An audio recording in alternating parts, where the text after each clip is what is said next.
Imagine waking up to a world where one of the most powerful emerging trade routes on Earth has quietly shifted out of American influence, and a simple, unmistakable message to the world. These are our waters now, and we are ready to defend them.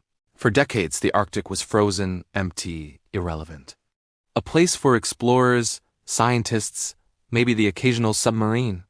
But today the Arctic is changing. The ice is melting.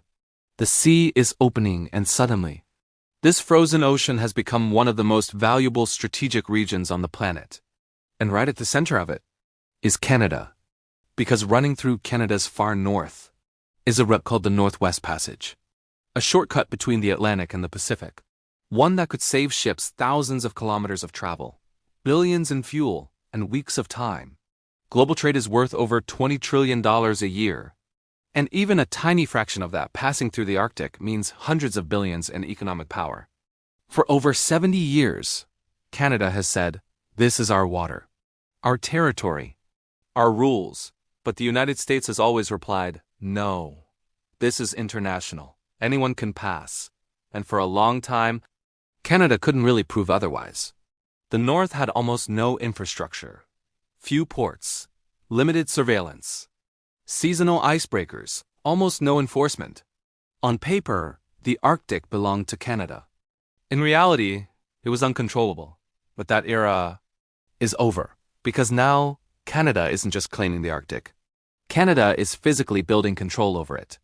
Billions are being invested into deep-water Arctic ports, permanent infrastructure, year-round patrols, military logistics, surveillance systems, and powerful new icebreakers capable of carving highways through solid ice. This is sovereignty made real, and here's the twist. Pressure from the United States, especially during Donald Trump's presidency, helped trigger this transformation. When Trump pushed Canada economically, imposed tariffs, and treated Canadian dependency as weakness, Ottawa realized something important. If Canada didn't secure its Arctic future now, it may never control it at all. So the strategy changed. Instead of relying on the US, Canada decided to stand on its own, to develop the Arctic, to diversify its economy, and to turn a melting ocean into geopolitical leverage. And when you control a trade route, you don't just control ships, you control the future, because beneath the Arctic lies another treasure: critical minerals. Nickel, lithium, copper, uranium, rare earth elements. These are the metals that power electric cars, smartphones, batteries, fighter jets, and clean energy technology. The world is desperate for them, and the Canadian Arctic has them. But to extract them, you need ports, roads, airports, logistics hubs, and permanent presence. Exactly what Canada is now building. So the Arctic isn't just becoming a shipping route. It's becoming an economic engine, and here's where the story becomes complicated. For decades, U.S. naval commanders called the Northwest Passage international waters. That meant American ships could sail freely without permission. Submarines could pass beneath the ice in silence. Research vessels could glide through without stopping at Canadian ports. Canada protested. But without the ability to physically enforce control, there wasn't much it could do. Today, that's changing, because sovereignty is not about what you say. It's about what you can protect.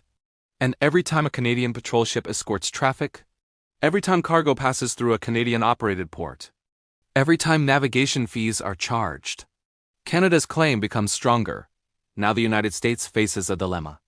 If Washington keeps insisting the Arctic is international, then China can use that same argument. Chinese vessels, Chinese research ships, maybe even Chinese naval presence, right next to North America. That is a security nightmare. So quietly, some American strategists are beginning to ask, would it actually be safer if Canada controlled this route? But reversing 70 years of U.S. policy is politically expensive. No American leader wants to say, "We were wrong." So instead, the tension sits beneath the surface, calm, silent, growing. Meanwhile, Russia already operates the largest icebreaker fleet on Earth. China calls itself a near-Arctic state. Both understand something clearly. Whoever controls the Arctic controls future trade, energy, and security. And now, Canada has finally joined that race, Not with big public speeches, but with slow, steady, permanent development. Every port, every patrol, every new piece of northern infrastructure strengthens Canada's sovereignty. And here's the real meaning of all this. For the first time in modern history, Canada is shifting from junior partner to strategic power. The United States must now decide: stand beside Canada as a partner in the Arctic, or resist and risk losing influence entirely. Because the Arctic is no longer an empty white space at the top of the map. It's the next arena of global competition, and Canada just stepped onto the field. The ice is melting. The world is watching, and the rules are being rewritten.